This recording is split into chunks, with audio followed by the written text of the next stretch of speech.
Hello, everyone, and welcome to the Cinematic Schematic, the official podcast of the Cinematropolis.com, your home to thoughtful conversations on film, and this year's podcast media partner for the Dead Center 2022 Film Festival. I'm your host, Caleb Masters, and today we're continuing our Dead Center coverage with a look at one of this year's most highly anticipated films at the festival, Chicken House. So today we're going to start with a quick word about the film before going further into what makes Chicken House a really standout film at this year's festival, and then we'll close out the conversation by talking a little bit more about how you can watch the movie at this year's film festival. Rule number 1, pay your rent on time. Non-issue. Next. Rule number 2, no hard drugs. Wait, we should probably classify what's considered hard drugs. No hard drugs. It all started when Willie decided to move to LA. The sublet girl from Facebook seems really interesting. Yeah. This is Kat, the girl taking over Will's room. Please, Jesus, let her be my friend. So you lived in a house full of actors? Yeah, it was sort of like a brothel. Wait, are you a virgin? I have had sex with a girl once. So what do you guys think? Like 50 red flags, right? Oh my god, no. She just needs a little transition. You really do have daddy issues. Do you know how that feels? To be manipulated by someone you trusted? Hey, can I paint you? Me? Why did you come to Oklahoma? If you want to join him, you gotta blend in. She's insane. Well, the only thing that separates the prophet from the man is that one can hold it together better in public. According to the Dead Center website, Chicken House can be described as a subversive comedy about three small-town actresses taking in a new, mysterious roommate from LA. Ooh, it's a mystery. We can't talk about this film alone. I'm so excited to welcome two very special guests. First up, we have the film's writer, director, and star, Kate Jones. Kate, welcome back to the Cinematic Schematic. Hi, thanks for having me. Always good to touch base with you at Dead Center every year. Yeah. Also super excited to welcome back another guest that we had featured on the show last year, who is also the producer and a co-star in Chicken House, Cassie Gann. Cassie, welcome back. Thank you. Happy to be here. Wonderful. And we have so much to cover, but before we do, I just wanted to quickly note, listeners, if you enjoyed the conversation we were having today, especially as it pertains to local film, please make sure to support the show by subscribing and leaving us a rating and review on your preferred podcast app. This is going to be especially important for those of you who are actually keeping up with all the Dead Center coverage we're doing this year. If you want to have these sent straight to your podcast app, subscribing is the quickest way to do it. We've got new interviews coming out, at least one, sometimes two a day. So make sure to check us out there on your podcast app. All right, so let's talk a little more in depth about Chicken House, though, shall we? Kate, I actually want to start with you. I mean, this is the second film you're helming as the director, the first being 2020's She's the Eldest. I'm just kind of curious. I mean, how did you go about finding your story for your second feature? So for this one, I was actually living in Atlanta at the time in a house full of actresses. We somehow found like this creepy old house out in the middle of the trees and lived together. And I was coming up on shooting She's the Eldest. And I was kind of like racking my mind, going crazy like during spring break. And I just, was losing it as far as like creatively or whatever. And I decided like, hey, I'm in a house full of actresses. Let me just like write something for all of us to just dick around and, play together or whatever. And then I wrote it in like 3 days and we started shooting it on a little handheld camera. And then suddenly everybody got busy. A roommate moved away. Another person moved into the house and she ended up being insane. And then I ended up hightailing it out of there to finish up She's the Eldest. So it was kind of like a practice run before shooting She's the Eldest that ended up, I just decided to pull it back out and actually complete it, with, money and real actors and or not real actors, but, real crew and stuff or whatever, instead of me just running around with a camera. So should I expect on the theoretical bonus content for this movie there to be the original version of the film that you shot on the handheld? Possibly. I mean, I might put some scenes so you can see just how janky it was when I first went to go do it, but it's still kind of fun to look at because, just this old weird house and how stupid we were just doing it with no money. It was very fun. Yeah. Takes you way back to probably one of those early days when you pick up a camera as a kid and you're like, hey, you guys want to like make a movie just on the fly? Yeah. They were super game, but it was honestly like really interesting watching who actually came out of their shell when you are goofing off and like who took themselves too seriously because they're all actors or whatever. Yeah, I don't know. I think you're sitting on some potential gold there for some quote unquote bonus content. Well, Cassia, hey, I want to turn it to you here. I mean, because between Killers of the Flower Moon last year when we spoke with you, you were working on a film there. I mean, you had Mickey Reese's Agnes that you were also working on at the time, come Dead Center last year, and then you've got another Mickey Reese picture, the upcoming Country Gold. I mean, you've really been making your way through some of Oklahoma's highest profile productions. So I'd love to hear a little bit more about like what drew you to collaborate with Kate on Chicken House. Well, it's funny. I've always heard about Kate through a lot of different people, and I was like, "Who is this Kate chick? Like, I need to meet her." And I got introduced to her by another filmmaker, and then we finally met up, and it was weird. It was like an instant. We kind of like clicked, and then she was like, "Okay, so yeah, like we're just gonna do this and this," and I was like, "Are you asking me to produce?" And she goes, "Oh yeah, let me send you the script." And so I read the script, and it kind of just spoke for itself. Like I read it, and it was an automatic yes. I mean, there was no other answer for it. And yeah, I mean, she's just a great person, and we kind of have the same brain. We're both a little crazy, so it works out. I feel like a lot of it is like with her and Mickey and with her and me, it's just the natural thing to do for her to be producing our stuff, like for whatever the script is, just because she just vibes with us and gets it. And then she also just gets stuff done. Yeah, I like working with the crazies. So you guys just kind of hit it off, and I like that you're sharing the same brain. It's not every day you find that sort of chemistry, right? I mean, you have people you like working with, but then you put it through someone. It sounds like you guys just kind of clicked immediately. Yeah, it was a freak of nature meeting. Like people kept telling me that, like, you should meet Cassie. You should meet Cassie. And then when I did, it was just like we just did not shut up for the next few hours. Yeah, and we haven't stopped bothering each other ever since. So. Yeah. That's such a cool story. Love to hear it. Love to hear it. Kate, I did have a chance to see the film, and one thing that really struck me about it is how well you balance, the comedic and the dramatic tones. Because there's some moments when approaching a story with like these sort of ups and downs. I mean, how did you go about ensuring the comedy fits the vibe that you wanted to share with your audience in the scene? Well, in all honesty, the first draft of the script was all comedy. And I actually ended up going back in and adding the drama. So it really was kind of just this slapstick thing. But as far as like things being funny, when we did reads and stuff or we got there on set, I'd realize like jokes weren't working or whatever. And then you kind of just see what the actor brings to it, or if they decide to say it a different way or whatever. And it helps that I had like two improvers, or not. I mean, I guess Alex Sanchez isn't an improver. He's a stand-up comedian, but Mickey might as well be a stand-up comedian. And then Jesse Kyle's just this great improv girl. And then Cassie is just this natural who's also already hilarious.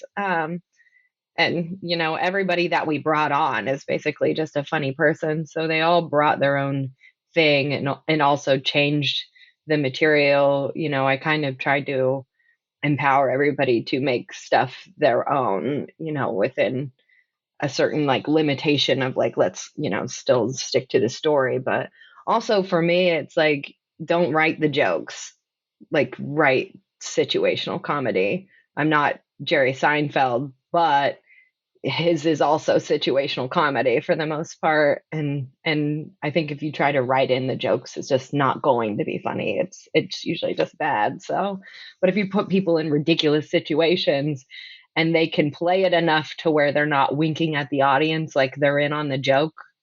Never let the actor be in on the joke. They have to play it as though it's like a true thing happening. Yeah. I don't know. That's what worked out for me. But most of the stuff that I laugh at is nuanced stuff that they added themselves. Yeah, I mean, so I like that you're sort of kind of like you said, situational comedy, creating a sandbox to play in. So obviously, I mean, you have a really strong rapport with everyone you had on camera, right? I mean, you guys, again, similarly a tight knit group. Is that it? Some of them I didn't know quite as well, like Peter and Ashley I've met, but I haven't hadn't sat down with a whole lot. And Kayleen, I mean, there were a few that I was already super tight with, and then some of them I had brought in, but I did, try to make a point of it to sit down with everybody at some point ahead of time. And we had a little bit of rehearsal time, but really not much at all because people's schedules were so busy, and Kayleen had to play and stuff. So it was really a haphazard rehearsal process that we tried to do. But I really wanted to make sure people understood their characters and stuff. And the kind of people they were, and there was a lot of it, I felt like they could pull from the script. There's narration bits that describe a lot of the characters or whatever, but and even next time I feel like I'm going to have really intensive conversations with people about their characters, because it seemed to benefit it a lot for them. Not only that, but for people to feel like they had a lot of freedom and that they shouldn't feel terrified. Because every time I work on stuff locally or even in Atlanta, you're rushed to your trailer or whatever. You're rushed through hair and makeup. You're rushed through all these things. You almost maybe don't even talk to the director. I was on a show on HBO or something that I read the writer. I didn't meet the director. Someone was just barking at me to move my hand a little to the right from across the room. But so it's always feels rushed. So you feel like you need to say the words really fast and get it over with. And I just wanted them to feel like they could breathe and take a second and get comfortable before they started talking. So everybody, there's not so much panic on getting things right or whatever. It was a new process that I was sort of trying to make it feel like a family atmosphere so people could feel they could trust me with what they're doing. Yeah, certainly relieve a lot of the pressure and adding to that improv flavor that you were describing a second ago. I mean, Cassie, I want to turn to you here. I mean, you've done tons of work behind the scenes. I mean, how did you approach being in front of the camera, playing a prominent supporting character like April? When I got the script, I kept reading it and I was weirded out because the character April, she has red hair, and in the script I read she has red hair, and I was like, oh yeah, I've got red hair too, cool. And then as I'm reading it, it's like Kate stalked me for 3 years and wrote that character, because there were a lot of things in her backstory that really resonated with me. And one day I was just like, well, you know what, I'm just gonna put myself out there and be like, well, if you need somebody to read for April, I'd be more than happy to do it for you. And budget's always a thing too, so I was just like, well, might as well try, and did it, and I guess it ended up working out. Yeah. I don't know. It was easy for me, but not at the same time. Once you get into it, you're trying to not bring a lot of yourself into it. But I felt like I was April for a while. I mean, it was a lot of fun. I mean, I kind of was just myself, but with a little flavor. I'll piggyback on that. So I had obviously written all these based on my real roommates, and they're all actors. So when I was like, hey guys, I'm gonna, crowdfund this thing and shoot it again. But I'm gonna do it in Oklahoma. And it just worked out that nobody could do it. Like the April character, she was on Better Call Saul or something, and she couldn't leave, New Mexico or whatever. everybody ended up not being able to be their characters. And I was like, okay, this is just like a fresh new start kind of thing. And so I was like, she asked me if she could read, and I was like, I don't know. I was just nervous because she hadn't acted before. And I also didn't want to complicate her job as the producer because she already had 50 million fucking things to do. But I was like, yeah, just read it, whatever. And in my head, I was like, no, that's probably not going to work out, but whatever. But she's also smart enough of a person that I was like, maybe she can do it. I wasn't leaning any kind of way. And then when she read it, I was like, what the fuck? It is like I wrote it for you. To me, it was just so bizarre how she played the character. Even the person I wrote it as them, she read it more like it was a real person than the real person. You know what I mean? So it just was another one of those freak kismet things that keep happening with me and Cassie, I guess. Yeah, just fate, you could say. Yeah. There's a lot of fate on this project. I don't know if you can tell. I mean, Cassia, I mean, I want to turn back to you on this too. I mean, what was it like working with Kate as a director, as an actor versus a producer? Oh, Kate, I love you, girl, but I prefer her as a director more than a producer for sure. I mean, like if I'm an actor, because she just, I mean, yeah, we're friends before and we're still friends now, but like actually during filming, like that was kind of like out the window for a second, and we were just working, and there were some scenes that were really heavy for me. I mean, I had to really I'm not a trained actor. I've never really done that before, so I put a lot of trust into her, and she didn't have like a whole lot of time with me, but we kind of just like read each other's minds, and she would get me in a place where like I didn't necessarily want to be, but it really worked for certain scenes.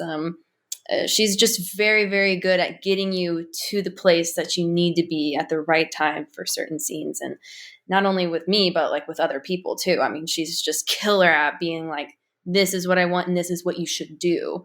They work really well off of that. So Awesome. And Kate, I mean, just to kind of follow up on that, I mean, you have a tremendous amount of experience as an actress. I mean, how do you, like, what part of like that sort of background in filmmaking do you bring to directing, do you think?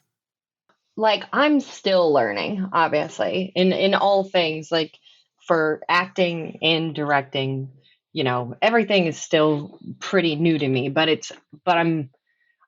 I'm taking criticisms and the failures and stuff, and I'm not forgetting them or brushing them off or blaming other people for them.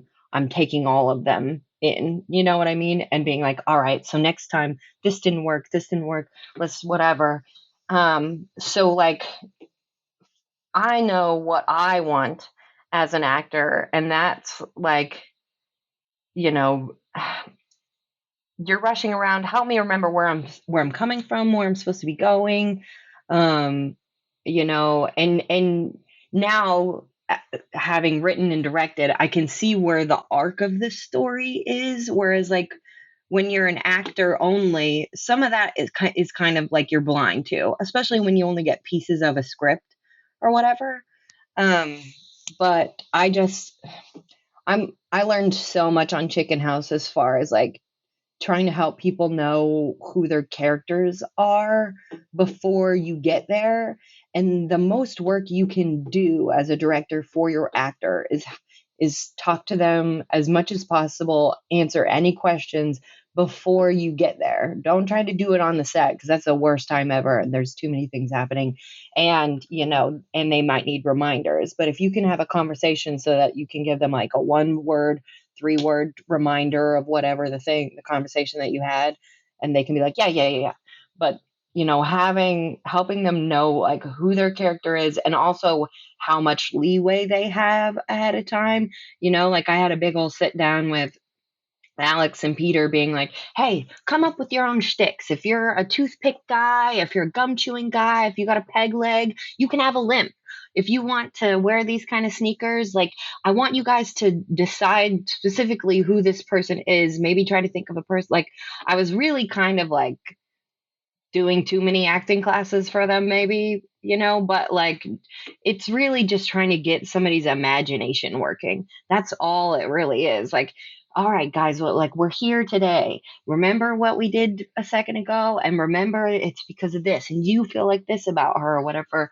There's just like a lot of, I know how to speak all the lingos, especially for the different types, like someone that hasn't been trained at all, or someone who has this certain training, like, oh, they've done Meisner or whatever. I'll be like, all right, it's like this. And having that background to me is so helpful because I can have some compassion and empathy for whatever plight they're in. And I feel like I can read them better that way. You know what I mean? Like if someone looks a certain way, I'm like, oh, they're just terrified because there's too many people in this room. All right. Hey, can we send everybody out and let them run through it twice with just me so they can get all the words out of their mouth? Because, sometimes you get mush mouth if you haven't said it out loud yet a couple of times or whatever. Just having all that experience really adds. And if anybody directs a movie and they haven't taken an acting class or at least listened to some actors do interviews or talk about acting, then you'll probably direct some pretty crappy performances unless you hire actors that want complete autonomy. And even in that sense, you might be too terrified to try and communicate them if they're completely wrong. So I just highly recommend even reading a book on acting and all that. I don't know. I met somebody once who was a director who was working with me, and he was telling me about Stanley Kubrick and how he thought it was really cool, the manipulation he was doing on Shelley Duvall in The Shining. And I mean, he's a master, but I think there's a lot of things you can talk to somebody about without actually making them break in their minds. I just don't think that all that's necessary. He probably would have ended up with the same result or whatever, but so that director that talked to me about that, how cool he thought that was doing the sort of that tactic with another actress on the set, not me, but it wasn't working and we didn't finish the thing because he just alienated her and made her fuck up all the time because she was just, terrified and humiliated. And it was just like, this guy is such a fucking hack. I just, yeah, get some experience. Sorry, that was a long-winded way about going about that. Have honest conversations with your actors. What? Yeah, I honest with them with that, and just give them respect automatically. You don't have to disrespect them without giving them the benefit of the doubt. Some people just assume someone can't do something, or they're incapable, or they're afraid to tell them, hey, that's not really what I'm thinking. I'm thinking more of this. Like, if you can try to find a way to communicate it with love or respect, I think like you're going to be fine. But if you try to communicate it out of your own insecurities or their insecurities, then you're screwed. It was also really cool to see when we have a lot of scenes where all of us are in like the same room together, and when the camera would be on April, for instance, Kate, or Kat I should say, is on the opposite side, and she's directing / acting at the same exact time. And so I would be kind of making her eyeline, and she's just kind of making all these faces at me to try to get that reaction out of me. And it was like an interesting thing because she was like kind of acting with me off camera, but also directing me because she knows, like, she was in my brain. Again, we have this weird thing. And so she could basically get into my head and tell me to move my face. And it was just really interesting to see her act and direct at the same time. Because she could turn it off pretty quick and then turn it back on. So it was really, really fun. Let me show you like a for instance. So I would be like talking to her character and I'd be like, yeah, so I think this is all going to be great, and you don't think so at all. And you are really questioning me, and you don't really like the kind of face that I have right now, or whatever. And I would just like start feeding her things to be thinking that are opposite of what my lines are saying. You know what I mean? Yeah. That's basically how it went a lot. It was really easy, actually, as far as like getting the performances while directing and acting. It was more like the camera and lights aren't enjoying that I'm directing and acting, but the actors are doing fine with it. That's great. That's hilarious. Really clever too. Well, we are going to start winding down here in a minute, but one question I just had to ask. Of course, we're in 2022. The film's sitting in 2022 Dead Center Film Festival, which means you made this film during the pandemic. I mean, out of curiosity, did the pandemic in any way impact the production, and if so, how? I mean, it had a more like heightened feeling about it, as far as like when we got everyone tested ahead of time. Everyone, we made sure everyone was vaccinated, which there was like a lot of discussion about, like, are we legally allowed to ask them if they're vaccinated? Like, how do we go about making this all okay? But it was a lot of like, all right, well, we were shooting in one house, so there wasn't going to be any strange interactions, in a parking lot or at a gas station or whatever.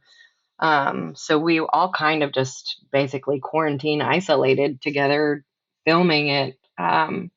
So it, and at one point I got sick, and then everybody was scrambling and, trying to shield it and go get tests, and like, do we call it? Okay, let's get this COVID test. Da, da, da. But it turned out it was salmonella. So, but yeah. But we never had more than like 10 to 11 people in this house. Yeah. We were very. Our crew was tiny. So super, and because most of you guys knew each other well enough, it wasn't like a huge set or lots of people you didn't trust as much on set. That's great. That's great news. And again, one of the benefits of a small production, I would add. I just want to get one last take from you guys. Cassie, I'll start with you on this. I mean, from your perspective, what would you say makes Chicken House really stand out from other films that you've worked on in the past? Chicken House just it was just such a fun thing to do. I mean, it was we had so many women on board too, so it was like it just felt like we were all forced to live together, which, like how she was touching on with kind of quarantining together, we were all kind of forced to live with each other. I mean, we woke up and would see each other. I mean, we would go to bed and then wake up 4 hours later and see each other. It was just such a special project to be on, because I don't know, maybe because it was my second thing to produce in its entirety and also act in it. And we did like a lot of blood, sweat, and tears. I mean, we were moving fast. And I don't know what it was about it. I think that it was just, we came in not knowing each other very well, and we left a family. We hang out all the time now, and it's just a very special movie. I mean, when we watched the first draft of it and we only had like 15 minutes of it, I like called Kate and I was just like, we have something special here. Like, we have something so special. She was like, Cassie, there's only 15 minutes. But I don't know. Chicken House is just, we've been working on this thing for what, Kate, a year and a half now, I feel like. And it's just been nothing but a joy. I mean, we are just so excited to finally share it with our loved ones, for sure. Awesome. Kate, what about you? What makes it a unique film for you? Obviously, it was something I'm more involved in than a lot of other projects, but to me, it was like the material, like just felt better than a lot of stuff. And it just felt like a lot of people, everyone on set felt like they were doing something special. Like it was like something relatable, something they hadn't seen before, something new. It was something different. And, since I wrote it and it just came to me, I literally like, was in a weird place, and I had read something like somebody was like, just get down on your knees and pray to the muse and ask for something or whatever. And I was like, I got down on my knees and I was like, dear muse, I have 3 days of this spring break. Will you please give me a script to, make with my roommates or whatever? And I wrote it in 3 days, like just sitting at my computer, just like, like just cackling or whatever. And there were just so many like kismet moments of like stuff falling into place where it was just like this thing's going and it's happening, and or we just kept getting lucky, or things just kept being right or whatever, that it was just like a lucky film, you know what I mean? So yeah, it was just special.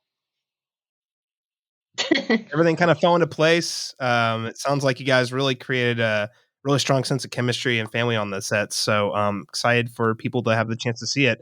Real quick, listeners, if you are enjoying this conversation, you're saying, hey, I've got to check out Chicken House. There's a few different times you can see the film. It's playing Saturday, June 11th at 2:10 p.m. at Harkins Bricktown is the world premiere. And then on Sunday, June 12th, there's an encore screening at 7:30 p.m. at Rodeo Theater. And then starting June 13th through the June 20th, it'll be available to stream through the Dead Center Virtual Film Festival. So again, a lot of different ways to check it out. I highly recommend you add this. Cassie or Kate, is there anything else you'd like to add about Chicken House before we close out? Go watch it and have an open mind. It'll definitely be different than the 98% of the movies, at least, you go watch this year.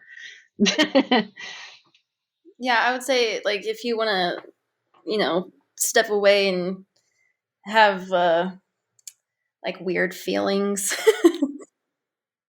and laugh and maybe cry, mostly laugh, and then also kind of freaked out kind of vibe. Yeah. Or even have a spiritual experience. Yeah. All of the above, this movie is weird, so you should probably if you're looking for something different, that's for sure. I'll put it that way. Cassie and Kate, thanks so much for taking time to speak with me today. Is there anywhere people can keep up with either your work or the film on social media? Cassie, I'll start with you. This is a big step for me, but I just took my Instagram off of private, so you can find some updates on my Instagram at Cassie Gann, or you can go to our Chicken House movie Instagram, and we also have Facebook called Chicken House. She's Cassie Gann with a K and 2 N's, by the way. And then I'm Kate Jones Human with a C. And then again, it's Chicken House Movie on Instagram and Facebook. Awesome. Well, hey, guys, thanks so much for joining us today. Thanks. And listeners, again, to watch Chicken House along with the incredible lineup of other films we have at this year's Dead Center, you can head to deadcenterfilm.org where you can buy your pass today. Also, I encourage you to check out the benefits of this year's new Bison Pass. Lots of perks there. Thanks so much, everyone, for joining us, and we'll catch you again next time with more Dead Center 2022 coverage.